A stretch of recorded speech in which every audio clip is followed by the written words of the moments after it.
People power. Our power. I will commence with a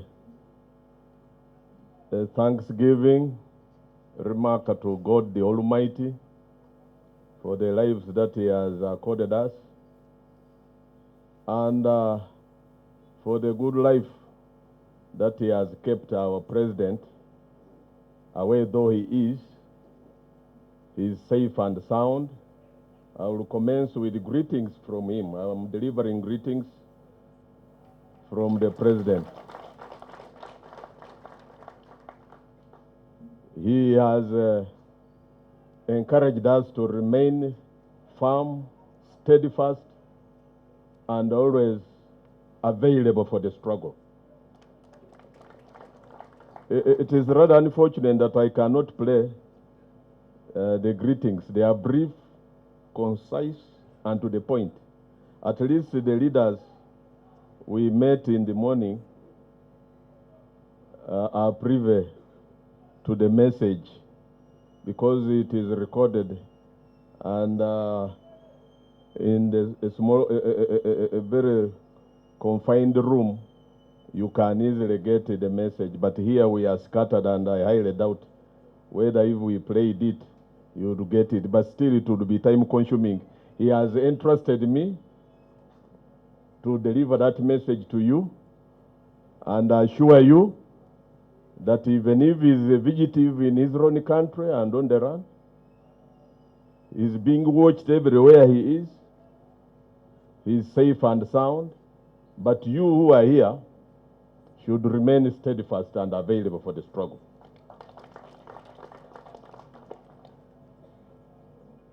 You are aware of the extrajudicial killings of our comrades, majority of whom are languishing behind the bars, including colleagues, deputy presidents. You know, I'm the only one that is available in the open. Yeah, whose liberty is still available.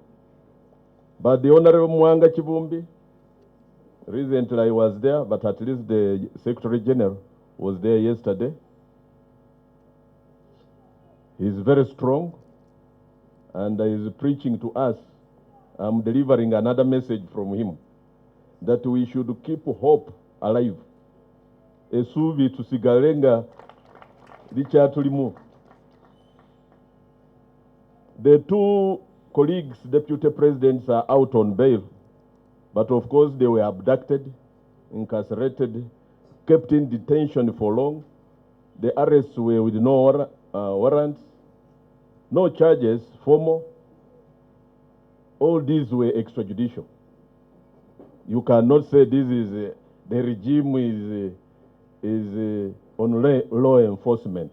The regime literally is on political persecution. If you are briefly to give a summary of what is happening and what we are grappling with as a membership of NUP.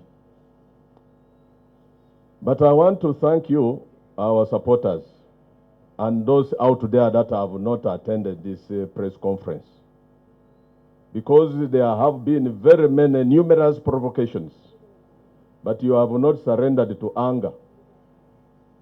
You have not gone livid.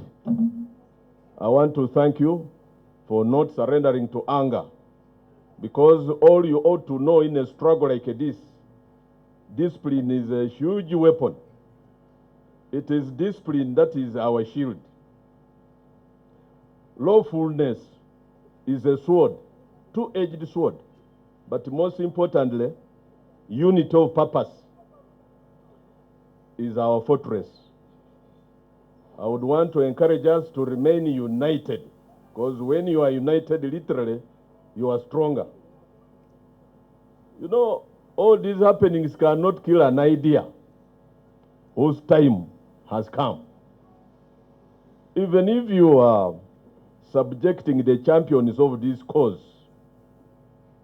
to hunting, they are being hunted. But you cannot imprison or stop the cause. You cannot imprison the movement. Once upon a time in India, The great man you know of in history, Mahatma Gandhi, he was arrested by the British. But the more they detained him, the more the empire lost its legitimacy. Eventually, the empire was exposed. Its nakedness was exposed. Equally, a regime like this one, that is surviving on intimidation, that is building on fear, will be exposed if we are united. Because movements or an idea cannot be imprisoned. It survives on conviction. I salute the conviction you have, and I'm sure you will live to its expectations. You know, our president, my superior, the leader of the opposition, has given an exposition of what is at his home. I was there. The home is literally a military garrison. It is a barracks surrounded, under siege. And you wonder what crime a private property committed. So these are some of the things that are extremely ridiculous under the sun.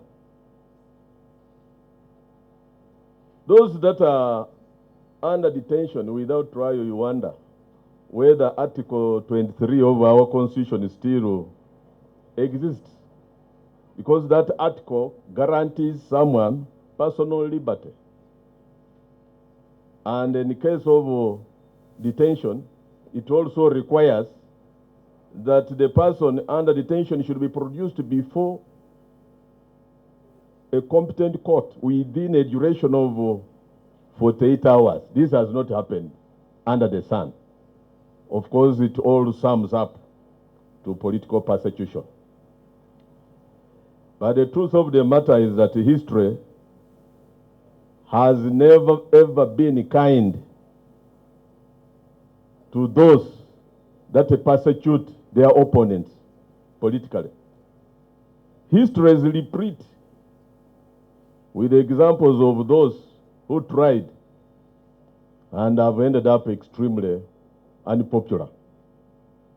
The case of Nelson Mandela in South Africa, 27 years in jail. But the more he stayed in jail, the more the apartheid regime became unpopular and eventually he died. The same was with the one I've just mentioned of India, Gandhi.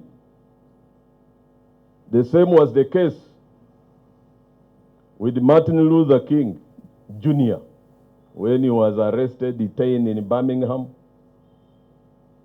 It helped merely to awaken the conscience of the nation. And this is bound to happen. In fact, when I visited the Honorable Mwanga Chivumbi, I was very low, full of contrition. But when he told me he's reading, it has given him an opportunity to read very many books. That the incarceration has helped him to read many books, including the one where he has told us to keep the hope alive. I came back completely energized and strengthened the more. And those of you that have actually not surrendered to anger, I must salute you and say keep it up, because that's the way to go for a regime that is living in fear.